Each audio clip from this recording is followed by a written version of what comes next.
कुछ बोल चुके हैं। दूसरा है वक्फ की अवधारणा, तीसरी है वक्फ की राजनीति और चौथा है वक्फ की राजनीति के नाम पर होने वाली वह सांप्रदायिक बनाम सेकुलर की राजनीति। सबसे पहले हमारे नेता सदन माननीय नड्डा जी ने बताया कि किस विस्तार के साथ इस वक्फ कमेटी ने काम किया, किस शिद्दत के साथ हमारी सरकार ने काम किया।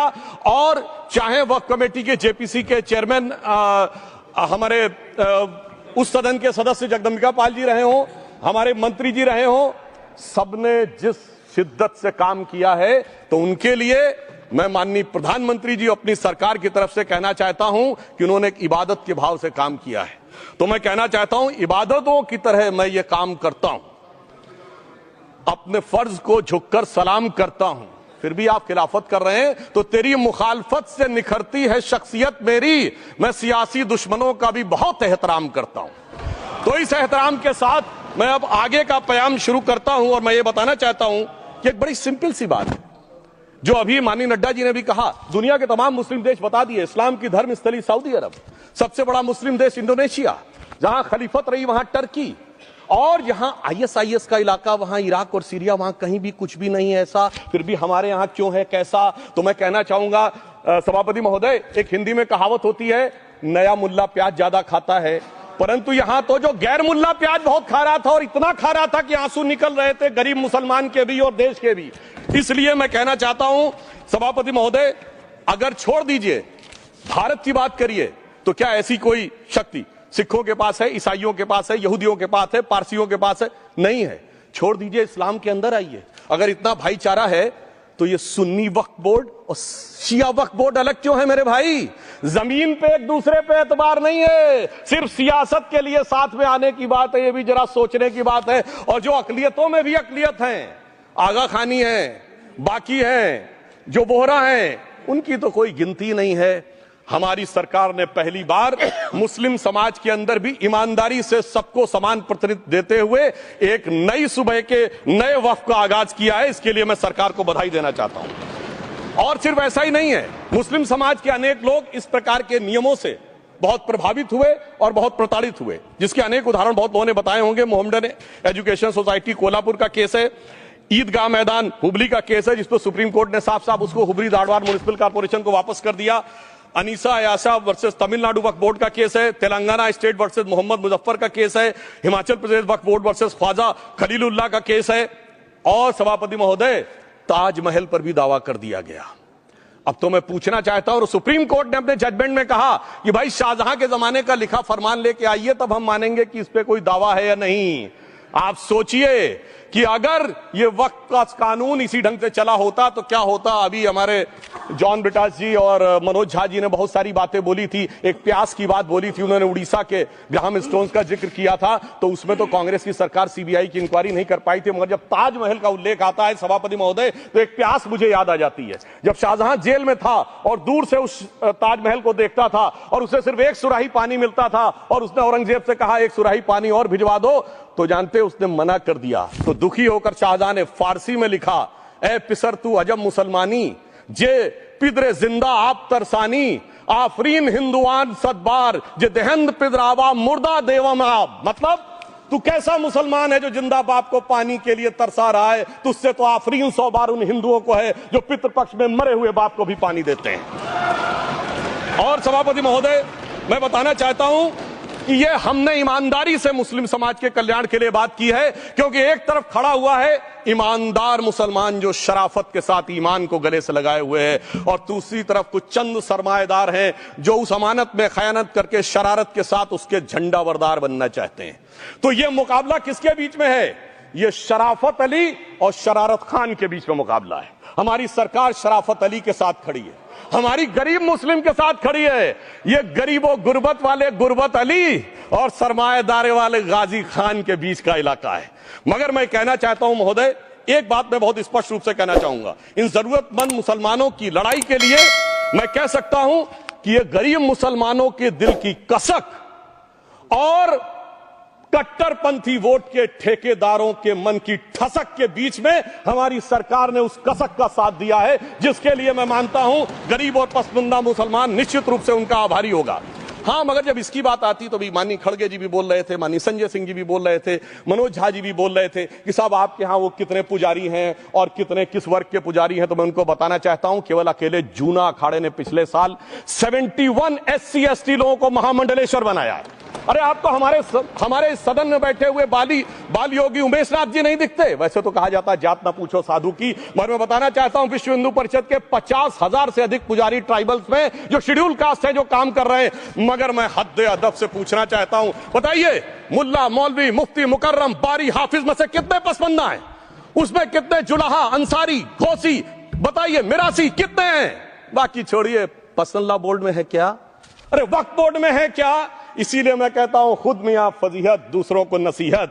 अगर ईमानदारी से बात करनी है तो उस पर आगे। मगर मैं एक बात और कहना चाहूंगा कि हमारी जो सरकार ने नाम दिया है, इसको उम्मीद नाम दिया है। और यह उम्मीद है किसके लिए? उस ईमानदार मुसलमान के लिए और देश के हर खास व आम के लिए यह उम्मीद है। मगर सभापति महोदय, कुछ लोग वो हैं जो उम्मा का ख्वाब पाले हुए थे। उम्मा शायद हमारे बहुत से लोग समझते हो ना समझते हो, पूरी एक एंटायर जो इस्लामिक खलीफत और राज होता है उसको उम्मा कहते हैं। उम्मीद वालों को तो उम्मीद की नई रोशनी दिख रही है, उम्मा वालों की उम्मीद पे पानी फिर रहा है। तो ये उम्मीद और उम्मा के बीच का भी मामला है। परंतु मैं ये भी कहना चाहूंगा सभापति महोदय, इसके बाद सिर्फ ऐसा ही नहीं था।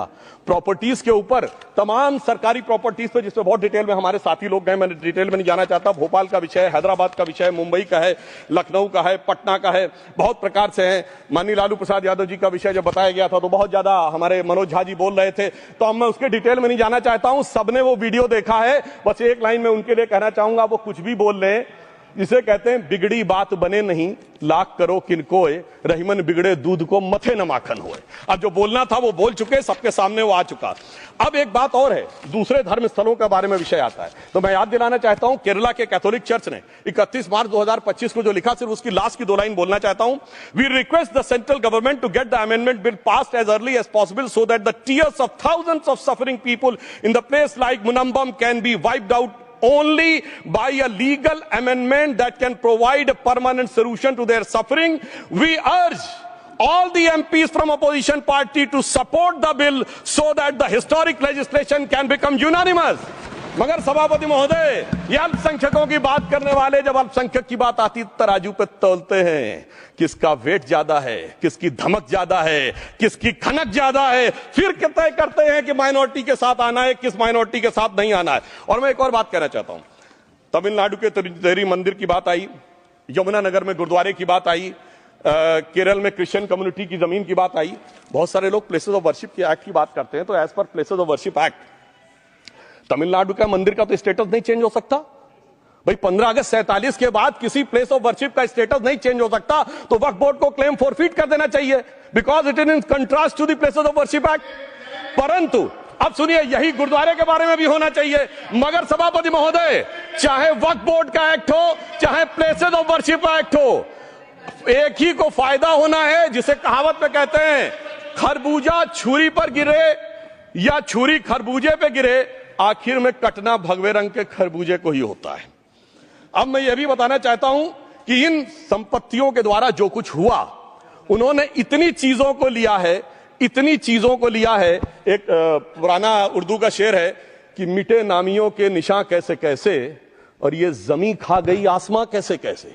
इस जमीन ने कैसे कैसे लोगों को अपने में समा लिया, इसकी तमाम तारीख गवाह है। अगर मैं इसमें बहुत डिटेल में जाऊंगा तो सदन का बहुत सारा वक्त जाएगा, परंतु मैं एक बात ये कहना चाहता हूं कि जब इतना ज्यादा आगे बढ़ गया तो फिर कोर्ट ने आगे इंटरवेंशन करना शुरू किया। मैं डिटेल में नहीं जाना चाहता हूं। अभी कार्तिकेय शर्मा जी ने बहुतों ने बोला सैयद फसल का case versus union of government, Allahabad high court के केस को कहा, मगर Bashir versus state of west Bengal case में उन्होंने बहुत क्लियर कट कहा है कि waqf is not a religious denomination in accordance with the Article 26 of the Constitution, so the matter relating to the restricting the economic, financial, political and other sectoral activities that may be associated with religious practice under Article 25(2)(a) of the Constitution can be regulated by the state. तो मुझे लगता है अब इसके बाद कोई किंतु परंतु का स्कोप नहीं रह जाना चाहिए। परंतु उसके बाद भी सभापति महोदय, जो कानून को न माने, जो कहे संविधान को नहीं मानेंगे, और जो ये कहे कि साहब अदालत के आदेश को भी नहीं मानेंगे, तो फिर इसका मतलब उसके मन में तो एक ऐसी बादशाही आ गई है। इसके लिए मुझे सभापति महोदय, वो पुरानी वाली फिल्म अगर लोगों को याद हो तो मुगले आजम का वो सीन याद आता है कि जब अकबर ने अनारकली को कैद कर लिया तो सलीम कहता है, जब्त मैं करूं जिसकी की जमीन वीरान हो गई है, जब्त वो न करे जिनके सिर्फ शौक के बाद चाहत को ठेस पहुंची है। ये जिल्ले इलाही की बादशाही नहीं बल्कि खुदाई है। मैं कहना चाहता हूं, जो संविधान को न माने, कानून का न माने, इसका मतलब वो अपनी खुदाई में जी रहा है। तो ये वो लोग हैं। और वैसे मैं सभापति महोदय, खुदाई से आजकल बहुत से लोगों को डर लगता है, क्योंकि जहां जहां खुदा है वहां वहां भगवान है, जहां जहां खुदा है वहां वहां भगवान है। बाकी आप सब बहुत बुद्धिमान हैं। अब मैं ये भी बात कहना चाहता हूं, और वैसे आखिर में उस अनारकली को कैद से छुड़ाने के लिए सलीम का एक हिंदू साथी दुर्जन सिंह ही आया था। मैं कह सकता हूं कि वक्फ की इस मुकद्दस जमीन को अगर कैद करके रखा है तो उन चंद लोगों ने, जिनके दिमाग आज भी उन चीजों में भरे हुए हैं कि कोई समझता हम तो किसी जमाने में हुक्मरान वक्त थे, कोई कहता हुजूर नवाब थे, कोई कहता बादशाह आलमगीर थे, कोई कहता है बादशाह गाजी जिंदा पीर थे। तो नदीमुल हक साहब ने जो बोला था ना, किसी के बाप का हिंदुस्तान थोड़ी है, बिल्कुल मैं कहना चाहता हूं, जिन्होंने इस देश के लिए खून बहाया उनके बाप का हिंदुस्तान है, उस गरीब मुस्लिम कारीगर के बाप का हिंदुस्तान है। पर जो ये कहते हैं कि आगरे का लाल किला किसके बाप ने बनवाया, आगरे का किला किसके बाप ने बनवाया, दिल्ली का किला किसके बाप ने बनवाया, हैदराबाद का चार मीनार किसके बाप ने बनवाया, उसके बाप का यह हिंदुस्तान नहीं है।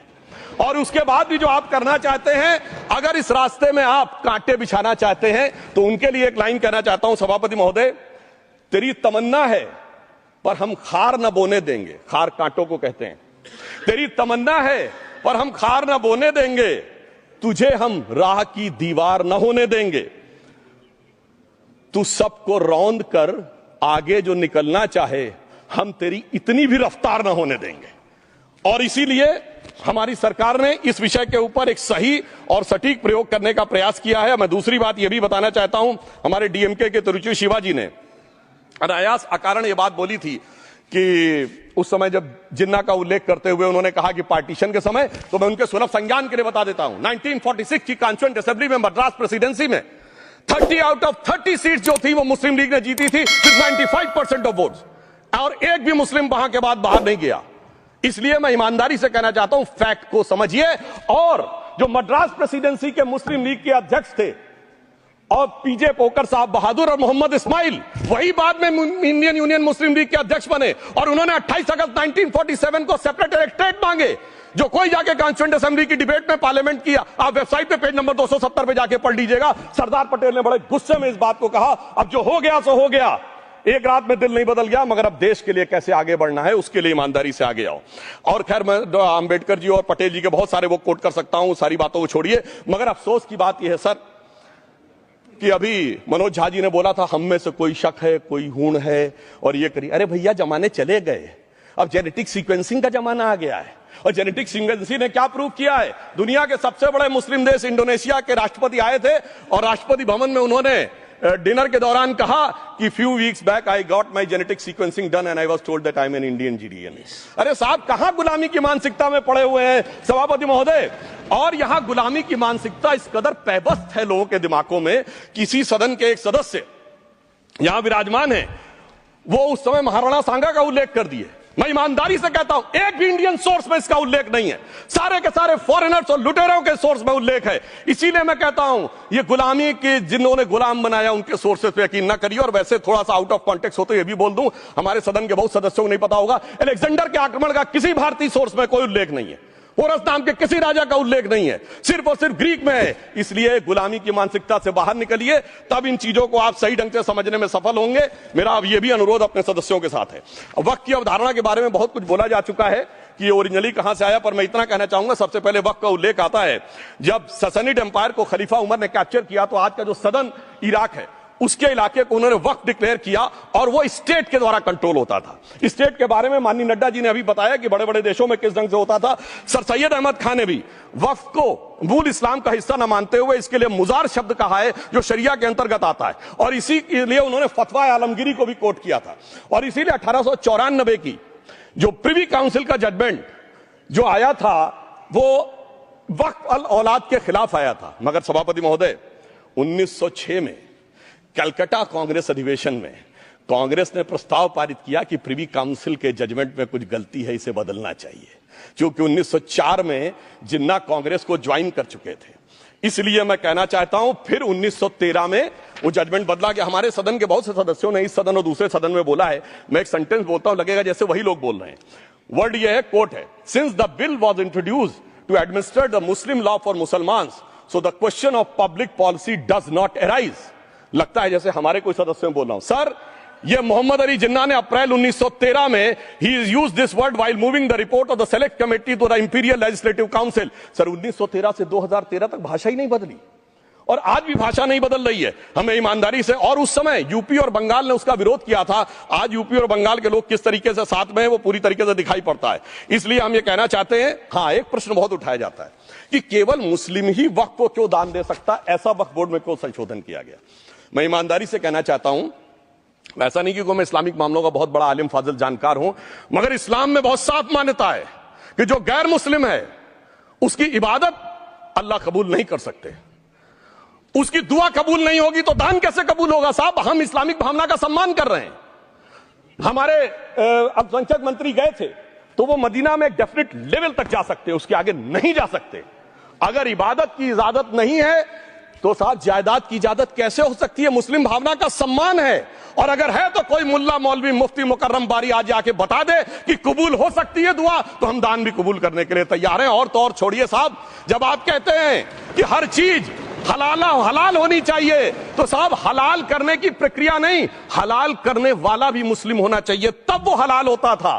तो मैं पूछना चाहता हूं साहब, काटने के लिए तो हलाल होने के लिए मुस्लिम जरूरी है और बांटने के लिए बगैर मुस्लिम के भी हलाल होगा, ऐसा तो नहीं हो सकता। तो जो हमारी सरकार ने किया है वो मुस्लिम भावना के सम्मान के लिए किया है। और जहां तक मैं कहना चाहूंगा, हिंदू समाज के बारे में बात करते हैं, हमारे यहां कोई प्रॉब्लम नहीं है। हमारे यहां कोई ऐसा नहीं कि हज पे कोई गैर मुस्लिम नहीं जा सकता। हमारे देखिए कुंभ में 50 लाख विदेशी आए थे और किसी से नहीं कहा या कन्वर्ट हो जाओ। इसलिए मैं कहना चाहता हूं, हिंदुइज्म की धारणा और बाकी धारणा का जो तुलना करने का प्रयास करते हैं वो बहुत उचित नहीं है। मगर सभापति महोदय, इस वक्त ने कई अद्भुत नजारे दिखाए। इस्लाम में जो काफिर से ज्यादा मुशरिक और शिर्क को बुरा माना गया, नहीं जो भगवान को माने ही नहीं। यहां देखिए वो लेफ्ट के लोग जो कहते धर्म एक अफीम है, वो आज खुदाई खिदमतगार बन के खड़े हो गए। सोचिए कैसा बदलाव आया है। और सर, मुझे एक और चीज नजर आती है, एक पुराना गीत था, वक्त ने किया क्या हसी सितम। तो आज मैं कहना चाहूंगा, वक्त ने किया क्या हसी सितम कि मुस्लिम लीग और शिवसेना मिलके हो गए हम। और मैं कहना चाहता हूं, ये मुस्लिम लीग वो है जिसने सेपरेट इलेक्टोरेट की मांग की थी, और इस शिवसेना के उबाटा के हमारे इस सदन के एक सदस्य हैं। और सर, हमारे साथ मुरली जी बैठे हैं, मुरली देवड़ा जी ने मुझे याद दिलाया, उन्होंने, मिलिंद देवड़ा जी ने याद दिलाया, उन्होंने कहा एक जमाने में उन्होंने कहा था मुस्लिमों की नागरिकता छीन लेनी चाहिए। इसीलिए मैं कह रहा हूं, वक्त ने किया क्या हसी सितम, ये दोनों मिलके हो गए हम। और सर, मैं इसके बाद एक टेक्निकल बात करना चाहता हूं। जब इन्होंने टाइम ड्यूरेशन हटा दिया था और बैक में पीछे जा सकते थे, तो मैं पूछना चाहता हूं सर कि जब ब्रिटिश हुकूमत आई तो उसने तो मुगलों सारी हुकूमत ले ली थी, तो उनका मालिकाना हक कैसे हुआ। सर, 1707 के बाद तो इस्लामी हुकूमत दिल्ली से खत्म हो गई थी। एक आखिरी मुगल बादशाह शाह आलम के लिए तो बोला जाता था सल्तनते शाह आलम दे लाल किले ते पालम, यानी आज का IGI एयरपोर्ट। तो साहब उसके बाद ये गुजरात के सूरत से लेकर लखनऊ तक उनका मालिकाना हक निकलने कहां से लगा। अरे भाई, जब दिल्ली को कैप्चर किया था अंग्रेजों ने तो सारी जमीन अंग्रेजों की थी। तो जब मैं अपने कांग्रेस के मित्रों से पूछना चाहता हूं, ये जब गवर्नमेंट ऑफ इंडिया एक्ट में पावर डीड ट्रांसफर की थी तो पढ़े नहीं थे क्या, या खोखले कागज पर साइन कर लिए थे, या कागज सही था, आप खोखला करने की बात है। मैं पूछना चाहता हूं, जब 250 साल तक वो हुकूमत ही नहीं रही तो उस हुकूमत के फरमान की लेजिटिमेसी कैसे हो सकती है। ये मैं कानूनविदों के लिए भी एक फूड फॉर थॉट रखने की बात करता हूं। और दूसरी बात मैं कहना चाहता हूं, ये किन हुकूमतों की बात कर रहे हैं सभापति महोदय। अगर सूरत नगर निगम पे दावा है मुगल के जमाने का और तमिलनाडु के मंदिर पर अरकाट के नवाब का, सभापति महोदय, ये वो हुकूमतें थी जो जजिया लगाती थी, ये वो हुकूमतें थी जो जिम्मी का कॉन्सेप्ट रखती थी, ये वो हुकूमतें थी जो गाजी की बात करती थी। क्या भारत के संविधान में उन हुकूमतों के फरमान को सही मान्यता देना सही है? बिल्कुल गलत है। मैं कहता हूं, बाबा साहब अंबेडकर के संविधान में यदि आप ऐसी हुकूमतों के फरमान को रखने की कोशिश करते हैं तो this is fraud on constitution. और हमारी सरकार ने अगर बैक डेट से वो बंद किया है तो उस फ्रॉड को रोकने की पूरी व्यवस्था की है। और यहां पर मैं यह भी कहना चाहता हूं सभापति महोदय, जमींदारी उन्मूलन 1948 में हो गया। मगर ये बाद में जमींदार कैसे क्रिएट हो गए? हमने बचपन में विनोबा भावे, हम लोग के जन्म से बहुत पहले की बात है, विनोबा भावे जी के भूदान आंदोलन की बात सुनी थी, जिसमें जमींदारों से पैसा लेके